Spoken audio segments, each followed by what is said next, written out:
Assalamualaikum warahmatullahi wabarakatuh. Selamat sore sahabat Adiaksa. Ya, sore ini kita dalam studio podcast Kejari Pesawaran dalam agenda Ngopi Datun, ngobrol pintar bareng bidang perdata dan tata usaha negara. Ya, sahabat Adiaksa, tahun 2016, tahun 2014 telah disahkan Undang-Undang Desa Nomor 6 Tahun 2014 yang mana mengamanahkan untuk setiap desa mendapatkan dana berupa dana desa atau DD yang bersumber dari APBN dan alokasi dana desa atau ADD yang bersumber dari APBD. Betul? Betul, baik. Nah, sejak tahun 2015, desa digelontorkan dana yang cukup besar nih, cukup fantastis nilainya oleh pemerintah, yang kemudian desa menjadi sorotan publik. Banyak pertanyaan yang muncul kemudian, apakah desa mampu untuk mengelola dana sebanyak itu? Dan apakah aparatur pemerintah desa mumpuni untuk mengelola dana yang begitu besar? Nah, bagaimana sih sebenarnya pengelolaan dana desa dan alokasi dana desa? Saat ini telah bergabung bersama kita sosok pemuda inspiratif, Bapak Rio Remota, Kepala Desa Hanura. Selamat datang Bapak. Selamat datang, Mbak Apa Melita. kabar? Alhamdulillah baik. Baik ya. Mbak Melita udah lama? Di mana nih Pak? Sudah lama di Kejaksaan? Sudah lama cantik ya, Pak? Oh, sudah lama. Waduh, meleleh saya nih. Jadi ternyata tipsnya, Maksudnya biar nggak tegang biar ya? nggak tegang ya. Ternyata tipsnya jadi kepala desa harus pintar merayu gitu ya Pak. Oh iya, merayu masyarakat lah ya untuk sama-sama Biar dipilih, kemudian biar dipilih dan mensukseskan programnya. Betul nggak Pak? Betul. Betul ya. Nah, tadi kan udah disinggung di awal nih Pak terkait dengan dana desa, alokasi dana desa. Jadi saya mau tanya dulu nih Pak, sebenarnya kalau kata masyarakat itu kan, loh desa ini digelontorkan uang banyak banget loh gitu. Betul. Kan. Sebenarnya anggarannya berapa sih Pak? Terus bagaimana pengelolaannya untuk apa aja? Monggo. Ya, terima kasih. Saya coba menjawab. Ini pertanyaannya memang harus masyarakat tahu ya. Betul. Semua instansi juga harus tahu bahwa memang desa itu diberikan anggaran oleh pemerintah pusat. Apalagi Pak Jokowi fokus banget untuk pembangunan dimulai dari desa.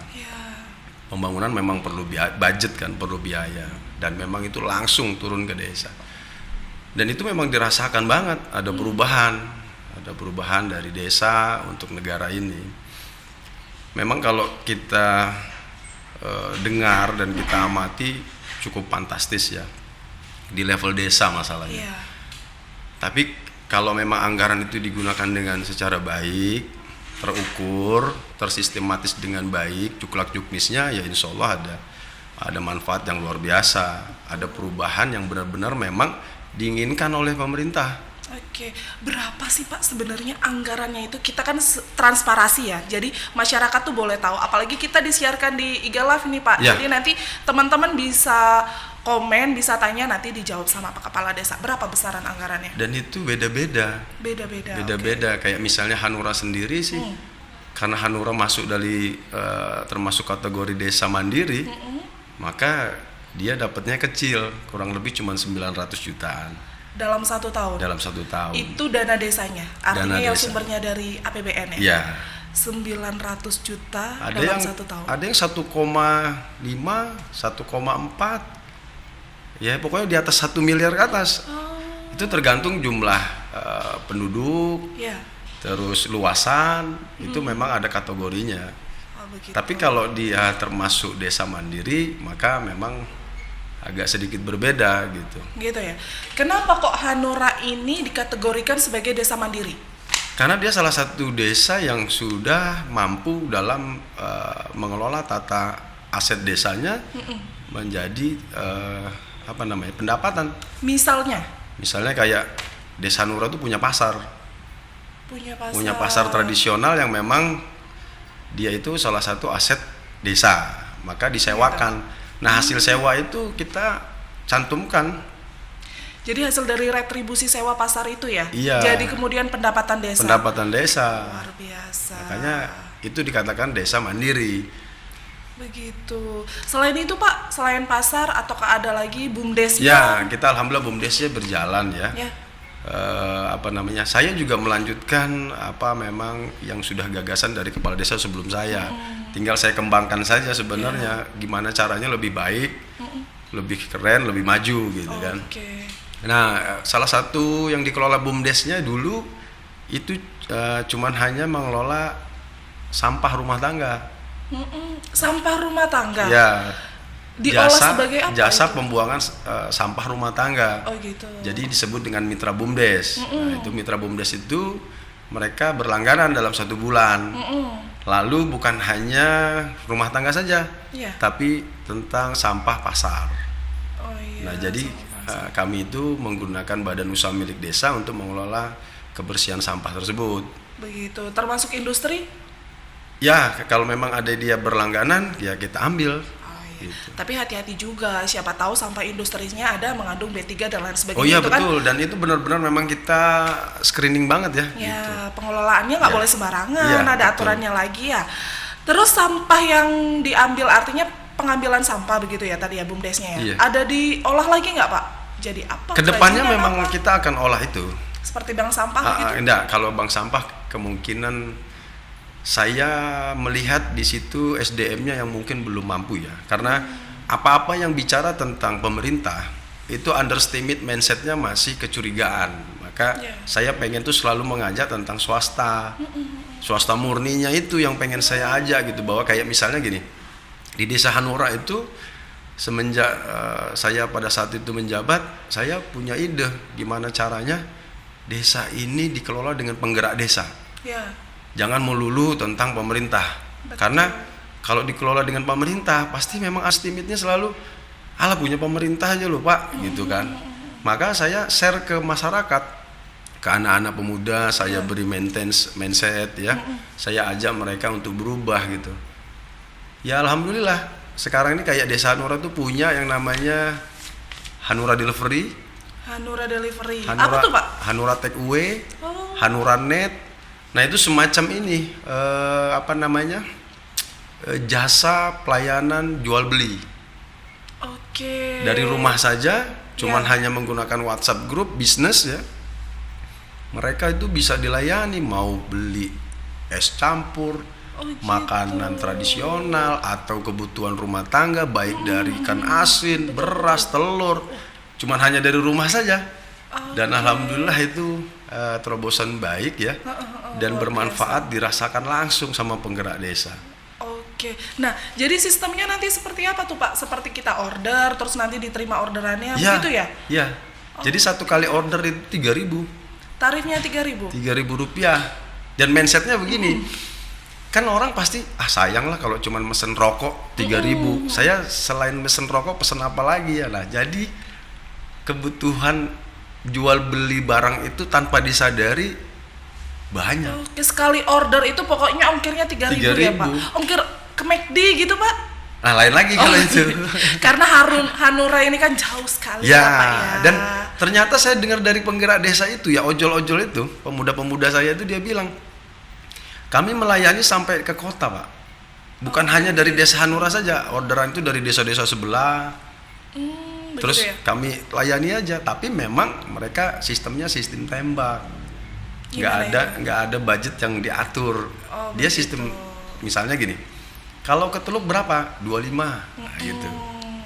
Tapi yang penting manfaatnya sama-sama dirasakan baik untuk ojolnya maupun untuk masyarakat. Alhamdulillah ya Pak ya, bisa terbantu. Saya lihat motor-motornya pada baru itu. Motornya dibantu dari Pak Kepala Desa? Bukan? Bukan. Karena mereka penghasilannya saya tanya tuh gini. Iya. Berapa sekarang punya penghasilan? Kurang lebih 100 sampai 150 ribu per hari. Per hari ya. Bayangkan di sekup desa yang hanya cuman keliling-keliling muter-muter situ, ya mereka punya penghasilan 100 sampai dengan 150 ribu. Artinya kesejahteraan masyarakatnya sudah ada lah ya kalau di Desa Hanura ini ya sudah lumayan cukup sejahtera. Namanya juga desa mandiri. Nah balik lagi nih Pak ke dana desa dan alokasi dana desa ya Pak. Kalau Dana desa sendiri itu kan diatur dalam PP nomor 43 tahun 2014 ya. Di pasal 1 angka 8 itu disebutkan bahwa dana desa adalah dana yang bersumber dari APBN. Betul. Peruntukannya ada penyelenggaraan pemerintahan, pelaksanaan pembangunan, pembinaan kemasyarakatan, dan pemberdayaan masyarakatan. Betul. Nah, dari 4 sub ini, Pak, apa sih yang sudah dilakukan Hanura gitu dari dana desa ini? Ya, untuk saya pribadi dari tahun 2020 sampai dengan saat ini, memang saya mengikuti apa arahan dari Juklak-Juknis yang sudah ada. Misal dari kementerian sendiri ada, misalnya tahun 2022 ya. Betul. Ada 40% harus dianggarkan untuk BLT, bantuan langsung tunai ya untuk masyarakat. Ya kami anggarkan benar-benar untuk masyarakat dan kami screening tepat sasaran, jangan hanya itu terus yang dapat gitu kan, kita gilir secara bergantian supaya apa, merasakan. Itu salah satunya. Yang kedua ada tentang anggaran ketahanan pangan. Nah, ketahanan pangan itu dilihat juga peruntukannya untuk apa dan kita musyawarahkan ke masyarakat. Lalu kita juga selalu arahan dari PMD. Apa tuh, Pak? PMD misalnya untuk pembangunannya apa nih, Pak? Gitu, bidang apa ini? Ya kita ikut aja. Yang penting saya sebagai kepala desa selalu pengen menitip pesan bahwa karena memang ini peruntukannya untuk dirasakan masyarakat, saya mohon jangan lari dan jauh-jauh dari semua kegiatan itu tentang bagaimana perkembangan untuk desa gitu. Karena saya gini, Mbak, sedih banget itu di saat saya melihat ada desa yang padahal nerima anggaran itu dari 2015 ya, tapi kok gelap. Nggak ada pencahayaan maksudnya? Iya, kok desanya gelap ya gitu. Ya kan gitu. Iya. Padahal itu adalah salah satu hal kecil yang dirasakan oleh masyarakat dalam kalangan apapun, umur berapapun, pencahayaan itu bisa dirasakan loh gitu. Iya. Coba deh kalau misalnya desa yang udah tinggalnya di desa, tapi kalau misalnya kepala desanya mengajak dan membawa arah untuk lebih terang gitu, kayaknya dirasakan kan, terus perekonomiannya tumbuh. Saya sih Maksudnya pengennya begitu. Gelap seperti apa nih, Pak? Gelap tuh dalam artian gini, kan ada sih jalan-jalan desa tuh ya, di pinggir-pinggir sawah atau apa. Kalau misalnya itu diterangkan dengan dana desa segala macam kan, kayaknya saya tuh seneng gitu ya, Pak. Itu sudah terlihat pasti ada perubahan. Nah itu dia poin paling penting. Seharusnya berarti dana desa itu kan ada sejak tahun 2015 ya, Pak. Sekarang berarti sudah berjalan sekitar 7 tahun ya, Pak. Bener gak nih, Pak? Betul. Matematikanya betul ya. 7 tahun ya. Kalau 7 tahun dengan dana yang cukup fantastis harusnya sudah terlihat ya. Tapi gini, saya tidak menyalahkan kepala desa yang sudah atau sebelum saya, bukan. Karena itu kan memang sesuai dengan arahan juga. Iya, ada kalau dana desa itu ada program prioritas begitu ya. Mungkin karena pada saat itu belum terpikirkan bahwa lampu itu adalah suatu kegiatan yang langsung bisa terlihat, mungkin belum terlintas mungkin ya. Gitu ya. Artinya pembangunan fisiknya juga dilakukan dengan penerangan di jalan-jalan desa. Betul loh, kalau misalnya gelap itu berbahaya juga bagi pengendara ya kan. Ya kayak Desa Hanura itu saya juga berpikir untuk bikin kayak bidang jasa tadi ya, jasa jual beli tadi kan, kalau tidak diiringi dengan fasilitas pendukungnya juga nggak bakal laku kan jasa itu. Makanya saya dari sekarang berpikirnya gimana caranya desa ini harus terang nih gitu. Harus terang supaya ada kehidupan sampai malam. Nah, kalau supaya ada kehidupan sampai malam ya. Kehidupan sampai malam pasti perekonomiannya naik. Berjalan. Perputaran ekonominya kan sampai jam 12 misalnya, jangan sampai jam 5 sore sudah stuck gitu. Betul. Karena sebenarnya dana desa itu kan sebagai sarana untuk menjadi daya ungkit perekonomian masyarakat ini, supaya masyarakat desa ini berdaya loh, kan seperti itu ya. Singkatnya kan ini diberi modal untuk pemerintah, yang kemudian sarananya ada untuk pembangunan, pengembangan dan lain sebagainya, itu kan harusnya bisa dimanfaatkan secara baik oleh pemerintahnya, juga bisa dimanfaatkan manfaatnya oleh masyarakat, begitu ya harusnya ya Pak ya. Oke. Kalau yang tadi Hanuranet itu gimana? Buka warnet atau bukan? Gimana? Hanuranet itu jasa pelayanan internet untuk rumah-rumah. Karena pada saat ini kan memang kebutuhan internet kan dibutuhkan ya. Dulu Hanura itu belum ada yang namanya kayak Telkom apa namanya? Iya, pokoknya itulah ya, ya, penyedia IndiHome wifi. ya. Iya. Belum. Wah, ini iklan dong berarti. Sensor. Dan alhamdulillah sekarang Telkom masuk gitu. Dan itu menjadi Namanya Hanuranet. Tadinya sendiri. Hanuranet. Iya. Lalu diliriklah nih dengan salah satu itu tadi perusahaan swasta lainnya lah ya. Terus Hanura ini ya memang sudah butuh gitu kan untuk kebutuhan internet gitu ya. Ya lalu alhamdulillah sekarang saat ini masyarakat saya tuh dihadapkan dengan dua pilihan, mau Hanuranet atau itu tadi yang saya sebut yang resmi gitu misalnya ya. Hanuranet itu dikelola siapa, Pak? Penggerak swasta. Oh, swasta, bukan dari desanya. Iya, maksud saya penggerak swasta itu masyarakat desa. Oke, artinya masyarakat desa sendiri yang kemudian andil dalam pengelolaan Hanuranet begitu ya?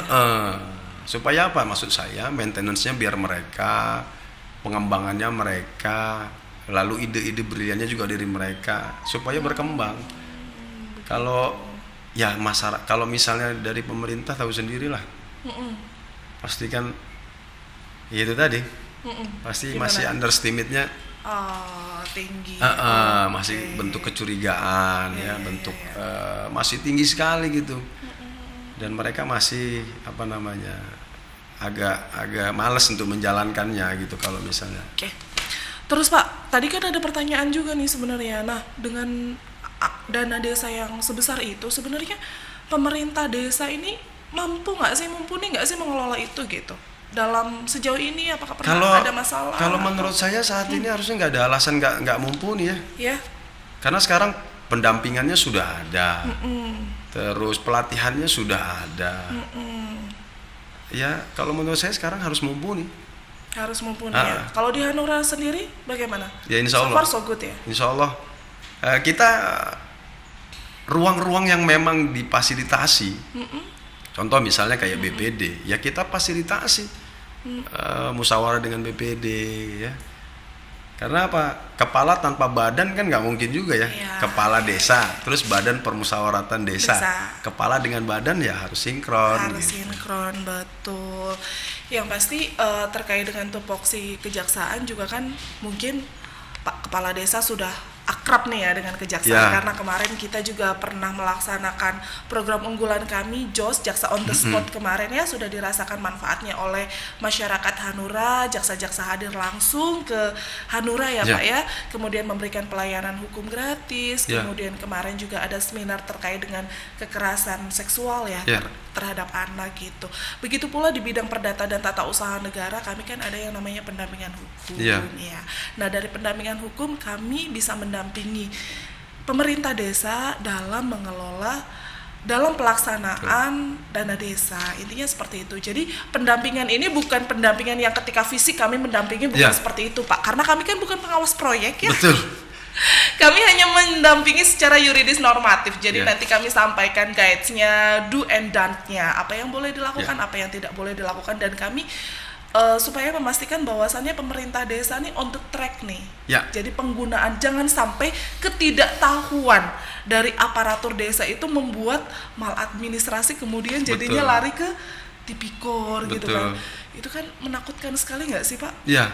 Tapi kalau sekarang ini alhamdulillah ya, saya lihat semuanya humanis banget ya. Dalam artian tidak ada yang tidak mendampingi. Kalau saya lihat didampingi, diajari, diingatkan gitu ya. Dan itu luar biasa, sinergisitasnya juga luar biasa. Karena apa? Kita memang satu stakeholder yang sama loh. Sebenarnya kita ini kan pemerintah ya. Dan kita itu ada karena ada masyarakat, ya kan, kita suruh mengayomi untuk menjadi pelayan masyarakat gitu ya. Dan sekarang ini alhamdulillah kita, kalau saya lihat kayak misalnya Kajari sendiri ya, dari Pesawaran, baik dari Polres, baik dari teman-teman LSM media, itu mereka juga mendampingi itu bukan malah nakut-nakutin gitu kan. Alhamdulillah sekarang ini kalau saya lihat juga ruang publik terbukanya juga jelas. Dan alhamdulillah dengan seperti itu sekarang ini menjadi arah yang lebih baik. Begitu ya. Iya, kalau menurut saya sih. Artinya peranan kejaksaan itu sudah dirasakan Sudah, sendiri di sudah. Desa Hanura ini ya Pak ya. Iya. Ya. Apalagi sekarang desa ini jujur ya, ada program namanya Smart Spirit. Ya, Smart Spirit, gimana caranya desa itu harus smart, harus cerdas gitu kan, pelayanan harus prima. Memang supaya prima itu harus akar rumput permasalahan-permasalahan yang tidak membuat prima, membuat aparatur males, itu juga yang harus dibenahi. Misal contoh, kayak misalnya aparatur desa digaji 3 bulan baru dapat gaji. Nah itu juga salah satu akar rumput permasalahan itu.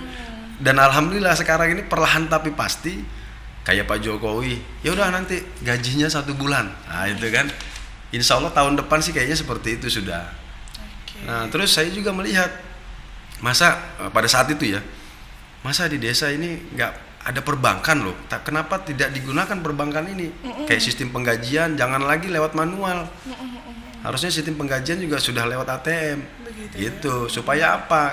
Tingkat kepercayaannya nambah. Betul, meningkatkan tingkat kepercayaan. Baik, nah Pak Rio ya? Iya. Pak Rio, jadi kalau di Desa Hanura ini Pak, yang Bapak tahu nih gitu kan, itu ada apa aja Pak layanan hukum dari kejaksaan yang ada di kantor desanya Bapak? Ya ada RJ ya, yang jelas itu RJ-nya itu udah cakep lah kalau menurut saya. Cakep lah ya, iya, cakepnya tuh gimana Pak? Coba dideskripsikan. Cakep itu gini, jadi apa namanya, melayani masyarakat itu sampai jemput bola loh menurut saya itu sih. Nggak perlu capek-capek harus datang jauh-jauh ya. Sekarang di tingkat desa pun dilayani gitu. Oke, jaksa jos itu Pak, nah, jaksa on the spot. Itu. Kalau di kantor kepala desa itu ada rumah RJ ya Pak. Ya. Jadi kalau penyelesaian perkara pidana nanti diselesaikan, yang memenuhi kualifikasi RJ nanti diselesaikan secara restoratif justice. Ada juga layanan hukum gratis. Ada juga kami sediakan barcode kan Pak, barcode layanan. Ada barcode layanan. Yang jelas saya melihatnya lebih humanis tuh. Kejaksaan. Iya, kejaksaan ya dengan ide-ide berliannya luar biasa untuk melayani dan mengayomi masyarakat. Jadi apa nih Pak? Apa ya testimoni atau mungkin pendapatnya untuk Kejaksaan Negeri Pesawaran? Pendapat saya pribadi, teruslah menjadi bagian dari hati masyarakat ya. Gitu ya. Ya, teruslah menjadi bagian dari hati-hati masyarakat. Karena apa? Hati masyarakat itu yang memang harus terus kita kita lindungi, kita bina, kita ayomi ya kan, karena kita semua ini ada karena masyarakat. Betul, iya. Kalau Pak Kepala Desa pasti semuanya itu berkaitan dengan masyarakat ya betul. Pak. Iya. Betul. Tapi memang gini, kadang-kadang boleh ya sedikit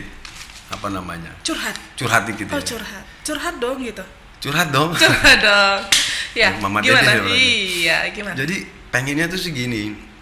Masyarakat juga kita ini dari pemerintah, presiden yang paling tinggi sampai dengan level yang paling bawah, tujuannya pasti untuk mengayomi masyarakat, melindungi masyarakat, berguna untuk masyarakat. Apalagi demokrasinya jelas, pemilihan dibutuhkan suara masyarakat atau suara rakyat. Tapi di saat kita jadi, maksud saya juga masyarakat, ini yang memang saya lakukan saat ini ya, saya pengen pendewasaan mindset masyarakat. Kita ini dijadikan lewat demokrasi. Jadi kalau memang demokrasinya harus dilewati, setelah selesai demokrasi harusnya sudah dong gitu. Jangan dikait-kaitkan lagi, jangan dibesar-besarkan lagi. Karena di situ kan memang ada ruang pilihan. Ya, oh gitu oke. Ya. I see. Maksudnya ketika demokrasinya sudah selesai masih berkubu-kubu harusnya nih. Sudah gitu dong, ya. gitu. Misal yang dulu ini tidak memilih Bapak, kemudian untuk mensukseskan programnya tidak mau. Iya, gitu karena ya. nanti kami ujungnya, kami ini kan ditugaskan untuk melayani masyarakat. Betul.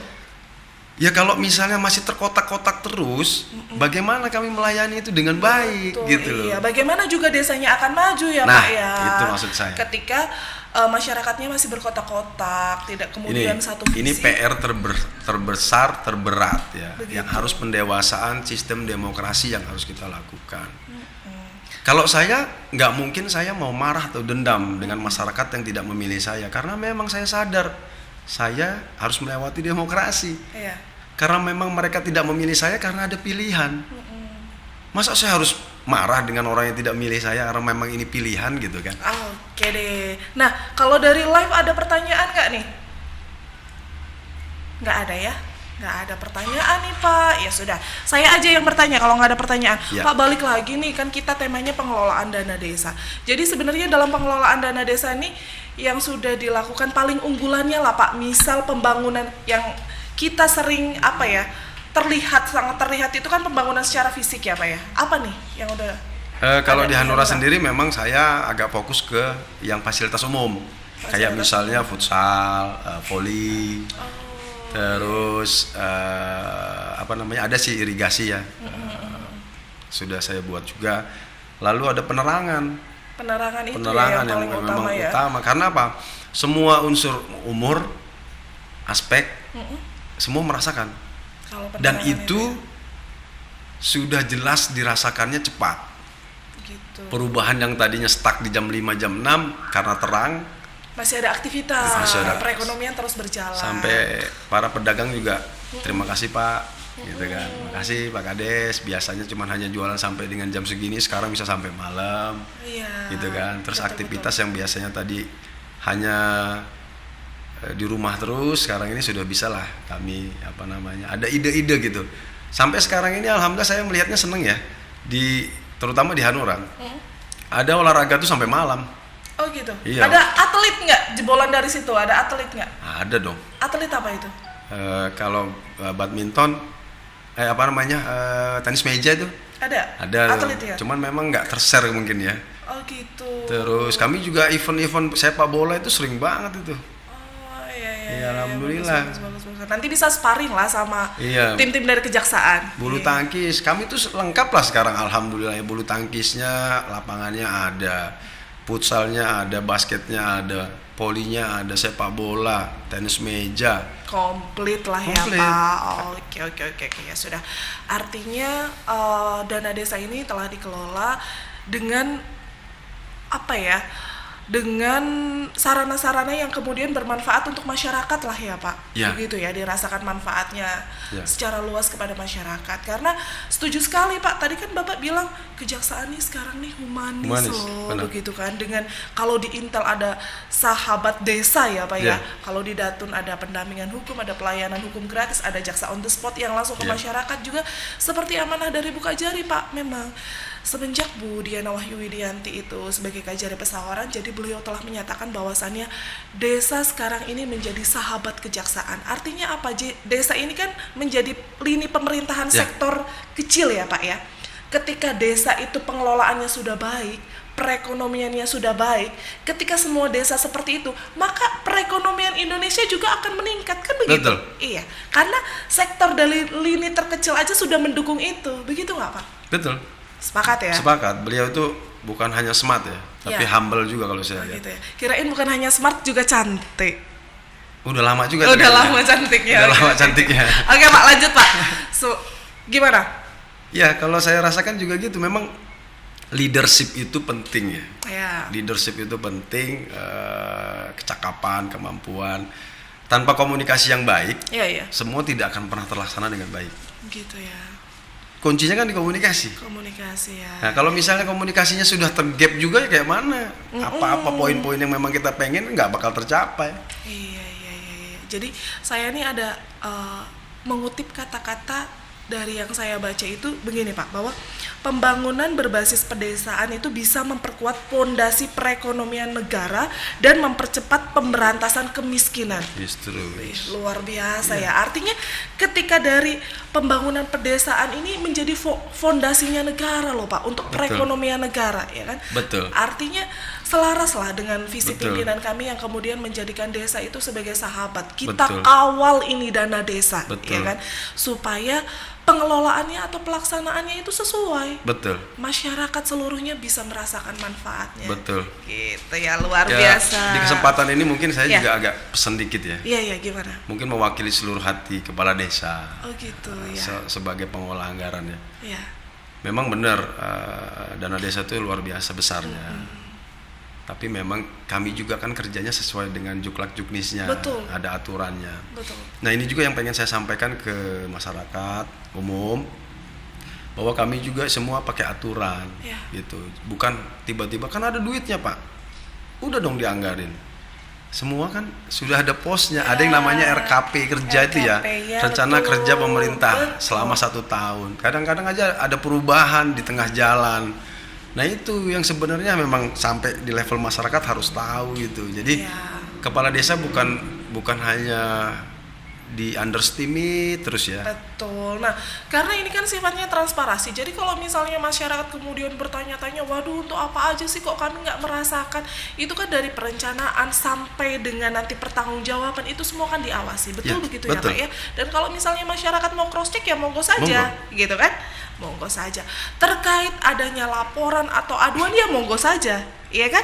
Selama ada evidence atau bukti-bukti yang mendukung atas Betul. itu. Jadi bukan hanya omong kosong, begitu ya? Kan ada juga yang minta Pak transparan dong. Ya. Ya memang sudah transparan, apalagi gitu. Ya, ya. Transparan tuh bukan telanjang bulat.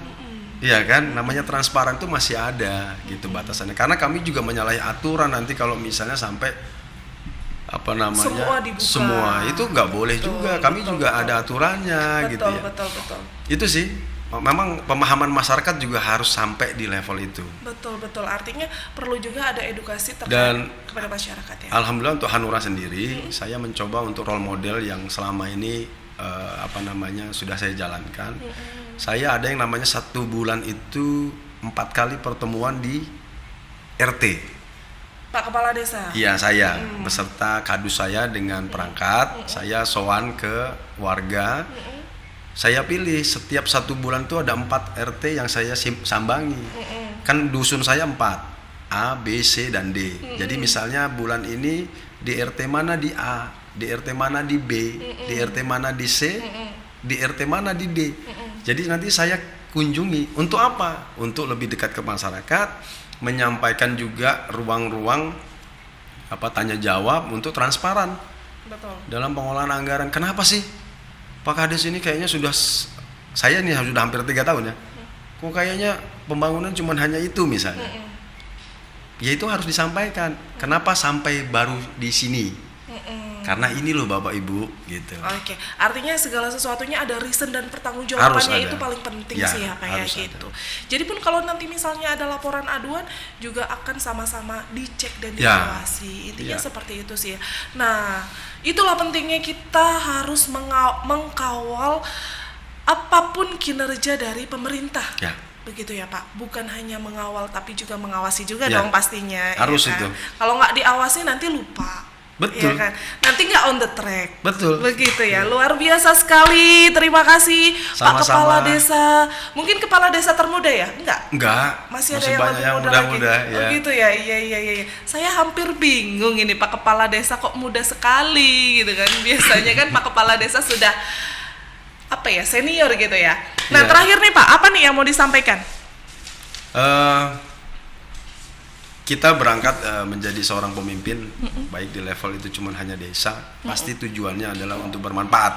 Ya. Bermanfaat untuk masyarakat, bermanfaat untuk daerahnya. Pasti ada rasa keterpanggilan, nggak mungkin ujuk-ujuk gitu ya. Coba-coba itu kayaknya nggak mungkin deh. Pasti sudah ada yang namanya timbang rasa ya, terus ada hitungan gitu kan. Nah harapan saya adalah untuk semua rekan-rekan kepala desa jangan putus semangat, ayo terus berjuang dengan cita-cita yang memang pengen jadi abdi masyarakat misalnya atau abdi negara lah ya di level desa. Memang mereka itu banyak pertanyaan, mereka di ruang-ruang pojok-pojok itu masih banyak. Misalnya ada gibah, ya wajar. Karena tidak terserap atau tersampaikan informasi dari kepala desanya. Oh begitu ya. Maka saya mengajak, ayo kita luangkan waktu untuk bisa sampai menjelaskan ke level masyarakat tentang Oke. kegiatan-kegiatan apa saja yang sudah kita Di lakukan. desa ya. Dengan Gitu. tadi ya sarananya tadi ya. Misal sampai dengan pemahaman begini, badan pemimpinnya cuma 1. Nah ini juga harus disampaikan. Bapak Ibu, badan kepala desanya cuma satu. Jadi kalau misalnya nanti mengundang kepala desanya tidak hadir, saya minta maaf yang semaaf-maafnya. Kenapa? Karena badannya cuma satu. Sedangkan yang undang kadang-kadang 3, 4, 5 gitu kan. Oke. Tapi masyarakat yang utama lah ya Pak. Ya alhamdulillah dengan dijelaskan gitu mereka langsung, oh iya benar juga ya Pak Kades gitu. Oke. Cuman kalau nggak dijelaskan ya wajar. Kalau misalnya ada gunjingan ya. Terus ada yang namanya gibahan yang terus berkembang gitu ya. Iya. Ya alhamdulillah harus dengan komunikasi. Dengan komunikasi yang baik itu kuncinya ya Iya. Pak ya. Iya betul. Nah, balik lagi nih bahwasannya memang pembangunan di desa itu memperkuat pondasi perekonomian negara. Betul. Paling mujarab untuk memberantas kemiskinan. Bisa jadi. Iya, oke. Nah, untuk itu juga untuk seluruh masyarakat desa, seluruh pemerintah desa di Kabupaten Pesawaran, karena Kejaksaan Negeri Pesawaran sudah memiliki program-program unggulan tadi kan Pak, rumah RJ nanti dimanfaatkan Pak. Ya. Ketika ada masyarakatnya yang memang berselisih paham atau ada terjadi dugaan tindak pidana dimanfaatkan. Betul. Kembali restoratif justice, restore itu kan artinya mengembalikan. Betul. Kembali ke budaya kita musyawarah mufakat. Betul. Tapi untuk tindak pidana yang masuk dalam kategori yang bisa di RJ ya Pak Ya. Jangan kemudian nanti tindak pidana berat kemudian Betul. mau di RJ gitu Betul. kan. Nah, kalau dari RJ sendiri kan sebenarnya esensinya itu kan adalah pemulihan hak korban. Jadi yang kita pikirkan tuh korbannya dulu loh. Betul. Intinya gitu, korbannya itu sudah terpulihkan. Ketika korbannya sudah terpulihkan, mau memaafkan baru nanti kita RJ-kan di rumah RJ yang ada di kantor desa gitu. Ada juga pelayanan hukum gratis kalau masalah-masalah hukum keperdataan gitu kan. Nanti difungsikan Pak Kepala Desa juga minum dulu. Minum ya, boleh ya. Oke. Pak Kepala Desa juga bisa membantu untuk memfasilitasi nih. Kemudian nanti bisa menghubungi JPN yang ada. Ya. Kan ada scan barcode-nya juga Ya. ya kan. Terkait dengan pengelolaan dana desa, kita gunakan fasilitas pendampingan hukum. Ya. Nanti kita dampingi secara yuridis normatif. Iya. Ada juga dari intelijen sahabat desa. Kayaknya Hanura nih sudah akrab sekali lah ya kalau dengan sahabat desa intelijen ini ya. Insya Allah. Kayaknya ya. Insya Allah. Sudah ya. Ya. Sudah saling bersinergi lah. Karena kita harus sadar juga memang stakeholder yang sama, komunikasinya juga harus baik, Gitu ya ya. kan. Oke. Banyak bertanya. Banyak Gitu. bertanya ya, nggak apa. Kalau nggak bertanya nanti sesat di Sesat. jalan ya Pak. Iya, masalahnya kalau di jalan aja sesat nggak ada masalah Pak. Iya. Ini kalau di pemerintahan kemudian sesat, nah Iya. itu Pak. Iya, Betul. salah-salah nanti masuk ke ruangan yang lain. Ya oke, begitu ya sahabat Adiaksa, bincang-bincang dengan Pak Kepala Desa Hanura. Luar biasa sekali, tadi sudah banyak yang disampaikan. Terima kasih, sampai jumpa di podcast selanjutnya. Terima kasih Pak. Terima kasih. Saranghayo.